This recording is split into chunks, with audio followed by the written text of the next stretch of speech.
आपण अनेकदा कविता वाचतो, ऐकतो, पण काही माणसं अशी असतात ज्यांचं आयुष्यच एक कविता असतं. आज आपण अशाच एका व्यक्तीबद्दल बोलणार आहोत, ज्यांनी फक्त कविता लिहिल्या नाहीत, तर आपल्या शब्दांनी अख्ख्या जगाला विचार करायला लावला. त्यांचं नाव रवींद्रनाथ टागोर. खरं तर ही फक्त एक ओळ नाहीये, यातच टागोरांच्या संपूर्ण आयुष्याचं सार दडलंय.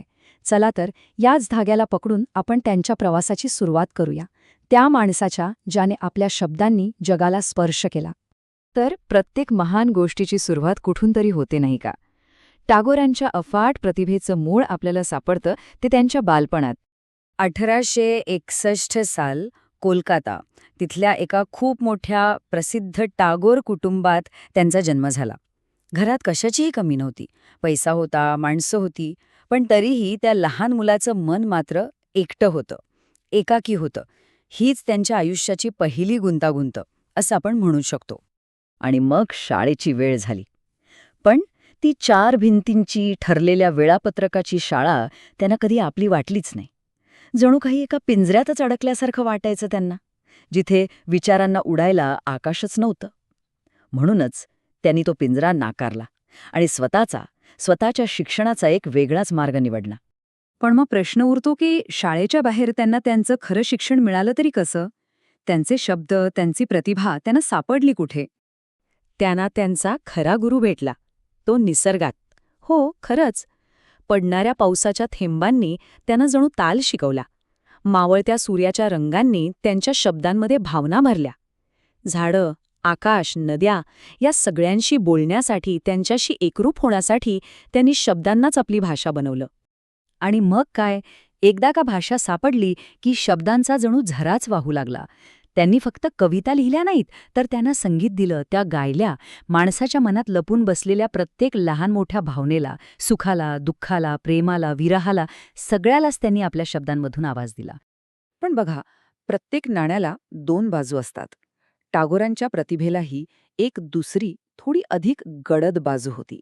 आणि ती बाजू होती त्यांच्या वैयक्तिक आयुष्यात आलेल्या दुःखाची. आपल्याला त्यांचं यश दिसतं, त्यांची कीर्ती दिसते, पण त्या यशामागे प्रचंड वेदना लपलेली होती. एकामागोमाग एक आघात त्यांनी सोसले. आधी पत्नीला गमावलं, मग आपल्या काळजाच्या तुकड्यांना, आपल्या मुलांना गमावलं. त्यांचं मन आतून पूर्णपणे तुटून गेलं होतं. आणि इथेच एक सामान्य माणूस आणि टागोर यांच्यातला फरक दिसतो. त्यांनी त्या दुःखाला स्वतःवर स्वार होऊ दिलं नाही. उलट त्या असह्य वेदनेलाच त्यांनी आपल्या कलेचं माध्यम बनवलं. त्यांच्या लेखणीत एक अशी खोली, एक अशी गंभीरता आली, जी फक्त दुःखाच्या आगीतून तावून सुलाखून निघाल्यावरच येऊ शकते. आणि याच अनुभवाच्या मंथनातून त्यांच्या सर्वश्रेष्ठ कलाकृतीचा जन्म झाला. गीतांजली हे फक्त कवितांचे एक पुस्तक नव्हतं. नाही, तो त्यांच्या आत्म्याचा आवाज होता. देवाला घातलेली एक साध होती. त्यांच्या वेदनेचं, त्यांच्या श्रद्धेचं आणि त्यांच्या आशेचं एक मूर्तिमंत रूप होतं. आणि मग उजाडलं ते वर्ष 1913. हे साल फक्त टागोरांच्या आयुष्यात नाही, तर संपूर्ण भारतीय साहित्य विश्वात सुवर्ण अक्षरांनी लिहून ठेवलं गेलं. त्यांच्या गीतांजलीसाठी त्यांना साहित्याचं नोबेल पारितोषिक मिळालं. विचार करा, भारतालाच नाही तर संपूर्ण आशिया खंडातला हा पहिला नोबेल सन्मान होता. एका भारतीयाचे शब्द आता देशाच्या सीमा ओलांडून थेट जगाच्या हृदयाला जाऊन भिडले होते. पण टागोरांची ओळख फक्त एक कवी किंवा लेखक एवढीच मर्यादित नव्हती. ते एक द्रष्टे विचारवंत होते. आणि त्यांना बदलायची होती ती जुनी, पिंजऱ्यासारखी वाटणारी शिक्षण पद्धती. ह्याच विचारातून त्यांनी शांतिनिकेतनची स्थापना केली. त्यांची कल्पना किती सोपी आणि सुंदर होती बघा, की शिक्षण हे 4 भिंतींच्या आत नाही, तर खुल्या आकाशाखाली, झाडांखाली, निसर्गाच्या सानिध्यात व्हायला हवं. शिक्षण म्हणजे फक्त पुस्तकं पाठ करणं नाही, तर कलेच्या माध्यमातून विचार करायला शिकणं आहे.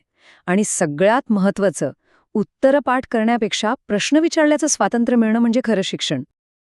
आज रवींद्रनाथ टागोर आपल्यात नाहीत, हे खरं आहे, पण त्यांचे शब्द, त्यांचे विचार ते आजही तितकेच जिवंत आहेत, तितकेच महत्त्वाचे आहेत. कारण काही माणसं फक्त शरीराने जातात, ती कायम प्रेरणा बनून आपल्यासोबत राहतात. Where the mind is without fear, जिथे मन निर्भय असतं. टागोरांची ही एकच ओळ आपल्याला थांबवून विचार करायला भाग पाडते. त्यांनी पाहिलेलं हे स्वप्न की जिथे मन कोणत्याही भीतीशिवाय असेल, आपण खरंच अशा जगात जगत आहोत का? कदाचित हाच प्रश्न, हाच विचार ते आपल्या सगळ्यांसाठी मागे सोडून गेले आहेत.